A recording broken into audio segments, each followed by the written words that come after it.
What unfolds in Kyiv today begins with a moment that Ukrainian officials describe as unusually direct, unusually concentrated, and unmistakably significant for the country's long-term security. Volodymyr Zelensky emerges before cameras after a high-level conversation with senior members of Donald Trump's incoming administration. A call that, by his account, sought to define the future architecture of US support for Ukraine as the war against Russia enters another grueling winter. His words carry both urgency and calculation, shaped by months of political shifts in Washington and weeks of renewed pressure on the front lines. Zelensky explains that the meeting took place just an hour earlier, involving Secretary of State-designate Marco Rubio, Trump's special envoy Steve Witkoff, Defense Secretary-designate Pete Hegseth, and Jared Kushner, who has re-emerged as an influential advisor in foreign policy coordination. Also on the line was NATO Secretary-General Mark Rutte, whose presence signals that the conversation was not only bilateral, but tied to the alliance's broader strategy for stability in Eastern Europe. The Ukrainian leader says the exchange centred on a newly drafted set of security guarantees, provisions he hopes will outlast political cycles and serve as a legally binding commitment to Ukraine's sovereignty. As he recounts the key message from Kyiv's side, Zelensky's phrasing is deliberate. He says they are working on a framework document, and it must be strong enough to truly work. The emphasis on strength is not rhetorical. It reflects a political landscape in which promises made behind closed doors risk becoming temporary unless anchored in law. For Ukraine, still grappling with drone strikes, trench warfare, and critical shortages in munitions, a binding guarantee from the United States would represent not just military support, but a profound shift in long-term deterrence against Russia. Zelensky insists that the document should be approved by the United States Congress, giving it longevity beyond any single administration. This aligns with ongoing concerns inside Kyiv that shifting political winds in Washington could weaken the continuity of US aid. The Ukrainian president stresses that such a guarantee must actually be implemented, an unmistakable reference to past commitments from various nations that either stalled in bureaucratic processes or fell short due to political disagreements. He positions this new undertaking as an opportunity to correct those gaps, structurally, not symbolically. The context surrounding this initiative is vast. Just a day earlier, Ukraine submitted counter-proposals to Trump's proposed plan to end the war, an initiative that has stirred global debate for weeks. While the full details of Trump's proposal have not been made public, it is widely understood to involve phased de-escalation measures, land negotiation frameworks, and an expectation of Ukrainian reforms, tied to anti-corruption, defence restructuring, and renewed diplomatic engagement with Russia.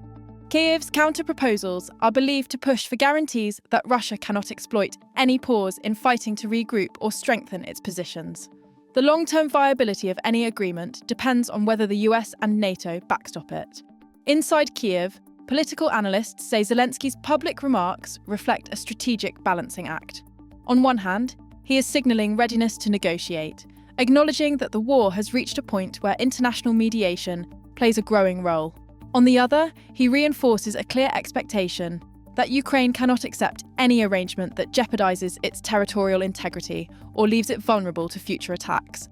The security guarantees discussion, therefore, becomes the backbone of Ukraine's entire negotiating posture. European leaders have been closely watching these developments. The involvement of NATO chief Mark Rutte points to a growing consensus within the alliance that long-term commitments to Ukraine cannot remain informal. Over the past year, NATO members have been debating varying models of support, from Israel-style packages to joint industrial production of ammunition and missile systems. Ukraine's hope is that the US framework, once finalised, will encourage other allies to adopt similar legally anchored measures. European countries, particularly Poland and the Baltic states, have been outspoken about the need for such assurances, warning that instability in Ukraine poses direct security threats to the entire region. Meanwhile, in Washington, the discussion unfolds amid intense political divisions. Trump's return to the Oval Office has reshaped the US foreign policy landscape, especially regarding funding mechanisms for overseas conflicts. Congressional Republicans remain split. Some insist on shifting to a more conditional support model, while others advocate for reducing the scale of US involvement. Democrats argue that weakening aid risks emboldening adversaries and undermining America's credibility as a security partner. For Zelensky, gaining bipartisan congressional approval is not merely a legal formality. It is the difference between temporary assistance and enduring stability. Kyiv's streets today show a mix of resilience and exhaustion. Air raid sirens last night reminded residents that despite diplomatic conversations and emerging peace frameworks, Russia's assault remains relentless. Winter has strained the energy grid, forced families to ration heating, and pushed emergency crews into non-stop rotations. At military hospitals, doctors continue treating soldiers wounded by artillery and cluster munitions. These realities illustrate why Zelensky insists on a guarantee that must actually be implemented. A document alone, without operational enforcement, would mean little to a population living under daily threat. As international pressure mounts, Moscow maintains its stance that any discussions about Ukraine's future must include Russia directly. The Kremlin has dismissed Washington's unilateral proposals, calling them biased, and insists that negotiations should recognise what it calls new realities on the ground. Kyiv rejects this outright, viewing any acceptance of Russian territorial claims as surrendering legitimacy. This impasse underscores why Ukraine sees US guarantees as indispensable. They would limit Russia's ability to dictate the terms of the post-war landscape. Within Ukraine's government, security officials describe the ongoing talks with the Trump administration as the most consequential diplomatic engagement since the war began. The inclusion of multiple senior US figures, Rubio, Hegseth, Witkoff, Kushner, signals that Washington's internal policymaking apparatus is aligning on a unified approach, at least for now. Rubio has long advocated for a tough stance against Russia. Hegseth has emphasised restructuring military aid to ensure efficiency and accountability. Kushner has played a behind-the-scenes role in several high-stakes diplomatic negotiations during Trump's first term. Their combined involvement suggests that the United States is preparing a multi-dimensional approach that merges defence, diplomacy, and political restructuring. For Zelensky, this moment extends beyond technical negotiations.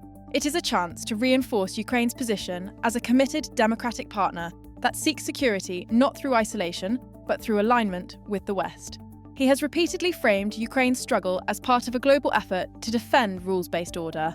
Today's message, addressed to both Washington and the broader international community, continues that narrative. Ukraine is ready to cooperate, ready to adapt, ready to negotiate, but only within a framework that guarantees its survival. The Ukrainian leader's tone during the statement is measured but unmistakably firm. His country cannot afford ambiguous promises or informal assurances. He says the emerging framework must be strong enough to truly work, a line that resonates with Ukrainians who have watched multiple ceasefires collapse in years past.